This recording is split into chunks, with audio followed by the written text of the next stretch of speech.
दोस्तों आज का जो ये सेशन है इसमें हम एंजाइम्स के बारे में पढ़ने वाले हैं।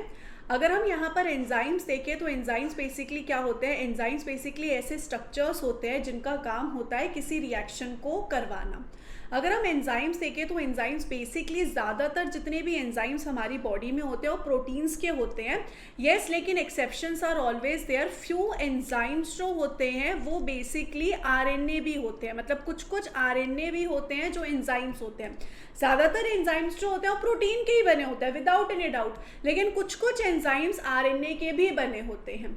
अगर हम एंजाइम्स की बात कर ले तो एंजाइम्स दो तरीके के होते हैं। एक एंजाइम होता है जिसे हम सिंपल एंजाइम कहते हैं। सिंपल एंजाइम का मतलब होता है ऐसा एंजाइम जो सिर्फ और सिर्फ प्रोटीन का बना हो, जिसमें कोई को फैक्टर नहीं चाहिए, मतलब वो अकेला एंजाइम ही काफ़ी है, आपको उसके लिए कोई को फैक्टर किसी की भी नीड नहीं है, वो सिर्फ और सिर्फ प्रोटीन का बना हुआ है। और दूसरा होता है यहाँ पर कॉन्जुगेटेड एंजाइम। कॉन्जुगेटेड एंजाइम का मतलब होता है ऐसा एंजाइम जिसमें प्रोटीन के साथ साथ आपके पास नॉन प्रोटीन पार्ट भी प्रेजेंट होगा। सिर्फ और सिर्फ प्रोटीन पार्ट नहीं होगा, इसमें नॉन प्रोटीन पार्ट भी प्रेजेंट होगा। जब ये दोनों पार्ट मिलेंगे तब हम इन्हें होलो एंजाइम कहेंगे, तब जाकर हम इन्हें होलो एंजाइम कह सकते हैं। अगर हम यहाँ पर देखें एपो एंजाइम, इसमें एपो एंजाइम वो वाला पार्ट होगा जिसे हम प्रोटीन वाला हिस्सा कह रहे हैं, और जो ये नॉन प्रोटीन वाला पार्ट होगा इसे हम कोफैक्टर कहेंगे। और ये दोनों मिलकर यहाँ पर किसकी सिंथेसिस करेंगे, होलो एंजाइम की सिंथेसिस करेंगे। जब ये पूरा स्ट्रक्चर साथ में है तभी ये अपनी एंजाइमेटिक एक्टिविटी को शो कर सकता है। अगर हम एंजाइम्स के बारे में बात करें तो मैंने कहा इनको को फैक्टर्स की रिक्वायरमेंट होगी कब, अगर कॉन्जुगेटेड एंजाइम है तो। कॉन्जुगेटेड एंजाइम में जो को फैक्टर होता है वो नॉन प्रोटीन वाला पार्ट होता है, यानी कि वो किसी प्रोटीन का नहीं बना होता। अब ये को फैक्टर्स अलग अलग हो सकते हैं, जैसे कि को फैक्टर्स में आ सकते हैं मेटल आयंस।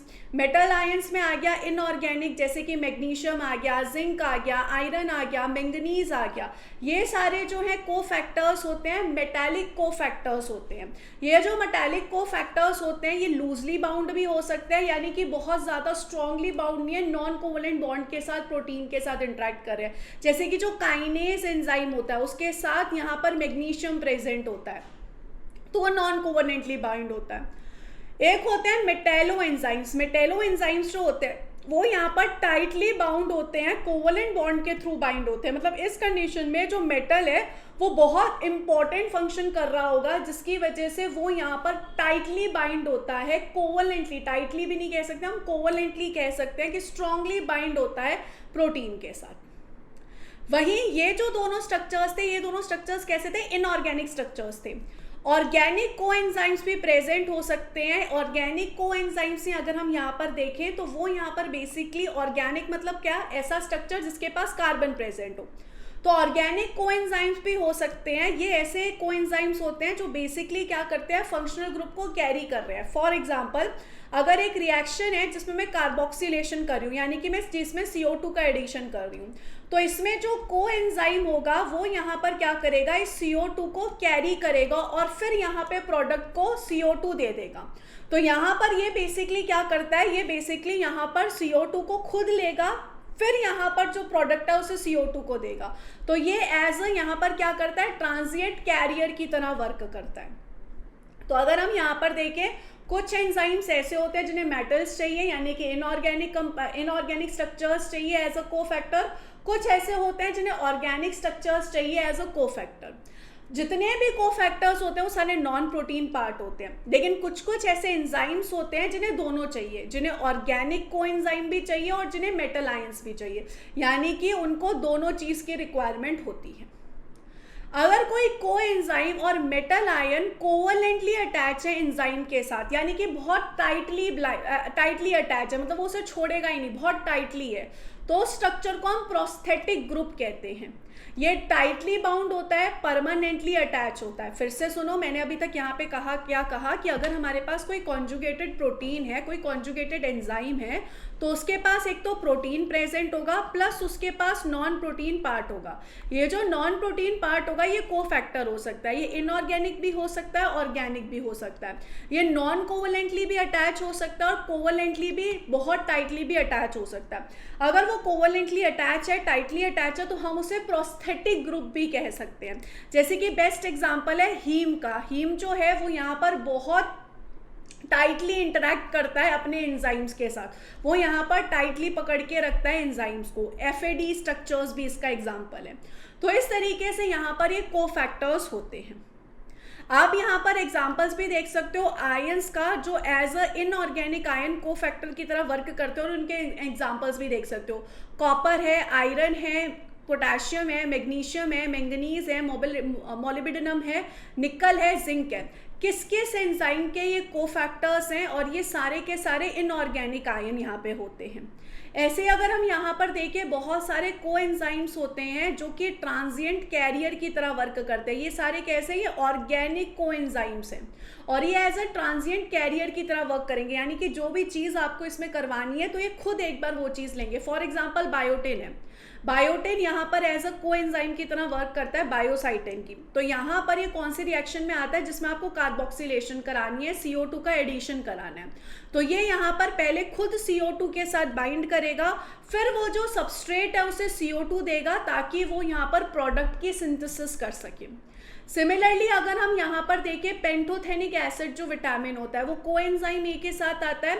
ये खुद पहले असाइल ग्रुप को लेगा और फिर यहाँ पर क्या करेगा, ट्रांसफर करेगा, जैसे कि हमने फैटी एसिड सिंथेसिस में देखते भी हैं।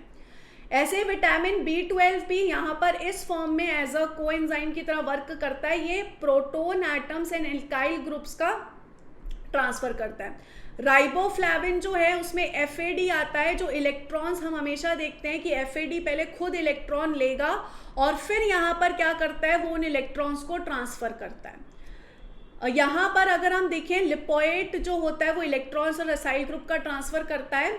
निकोटीन अमाइड एडेनिन डाइन्यूक्लियोटाइड, यानी कि जो NAD होता है वो हाइड्राइड आयन का ट्रांसफर करता है। पायरिडॉक्सिल फॉस्फेट अमाइनो ग्रुप का ट्रांसफर करता है। ट्रांस अमाइनेशन में इसका रोल आता है, जब हमें अमाइनो ग्रुप को एक जगह से दूसरी जगह ट्रांसफर करना होता है। टेट्राहाइड्रोफोलेट 1 कार्बन ग्रुप को ट्रांसफर करता है। थियामिन पायरोफॉस्फेट एल्डिहाइड को ट्रांसफर करता है। तो ये सारे के सारे यहाँ पर एज अ कोफैक्टर्स की तरह वर्क करते हैं, और इनका सिंपल बेसिक सा काम यहाँ पर क्या होता है, इनका सिंपल बेसिक सा काम ये है कि भाई हमें यहाँ पर क्या करना है, हमें यहाँ पर हमारे एंजाइम्स के साथ एज अ कोफैक्टर की तरह अटैच रहना है, ताकि ये जो एंजाइम है वो काम कर सके, और हम उस जो स्ट्रक्चर को या जो भी रिएक्शन कर रहे हैं उस ग्रुप को हम थोड़े टाइम के लिए पकड़ेंगे और फिर यहाँ पे सबस्ट्रेट को ट्रांसफर कर देंगे। तो इस तरीके से यहाँ पर ये सारी चीज़ें वर्क करती है, और इस तरीके से ये सारे के सारे कोफैक्टर्स होते हैं। ये सारे ऑर्गेनिक है, और जो मैंने पिछली स्लाइड पे बताया था वो आपको इनऑर्गेनिक थे। यहाँ पर अगर हम देखें, CSIR ने इससे रिलेटेड प्रीवियस ईयर क्वेश्चंस भी पूछ रखे हैं, जैसे कि आप ये देख सकते हो। CSIR ने दिसंबर 2017 में ये क्वेश्चन पूछा था, जिसमें आपको कॉलम 1 को कॉलम 2 के साथ मैच करना था। इसमें देखिए कोएंजाइम ए है, FAD है, पायरिड। अगर हम यहाँ पर देखें, जो हमारा कोएंजाइम ए है वो किसके साथ जाएगा, कोएंजाइम ए जो है वो यहाँ पर असाइल ग्रुप को ट्रांसफर करेगा। ए का 4th हो गया, ए ऑप्शन वैसे यहाँ पे सही आ गया। FAD जो होता है वो बेसिकली यहाँ पर क्या करता है, FAD यहाँ पर हाइड्रोजन एटम को ट्रांसफर कर सकता है। पायरिडॉक्सिल फॉस्फेट जो है वो यहाँ पर क्या कर सकता है, अमाइनो ग्रुप को ट्रांसफर कर सकता है। थियामिन पायरोफॉस्फेट जो है एल्डिहाइड ग्रुप को ट्रांसफर कर सकता है। ए ऑप्शन यहाँ पे सही होगा, A option will be correct. A option यहाँ पर बिल्कुल सही होगा, A option will be absolutely correct. इसका देखिए क्या लग रहा है, CSIR नेट ने जून 2019 में ये क्वेश्चन पूछा था। वंस अगेन इसमें भी हमें ये मैच करना है कि कौन सा कोएंजाइम क्या करता है। कोएंजाइम ए है, FAD है, पायरिडॉक्सिल फॉस्फेट है, और निकोटीन अमाइड एडेनिन डाइन्यूक्लियोटाइड है।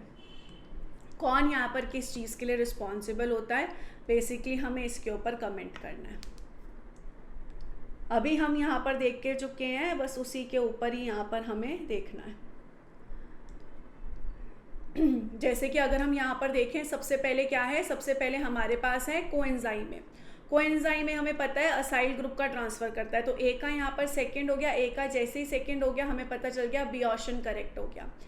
FAD जो है वो बेसिकली यहाँ पे क्या कर सकता है, इलेक्ट्रॉन्स को ट्रांसफर कर सकता है। पायरिडॉक्सिल फॉस्फेट जो है अमाइनो ग्रुप ट्रांसअमाइनेशन में आता है, और nicotine amide adenine dinucleotide hydride ions में।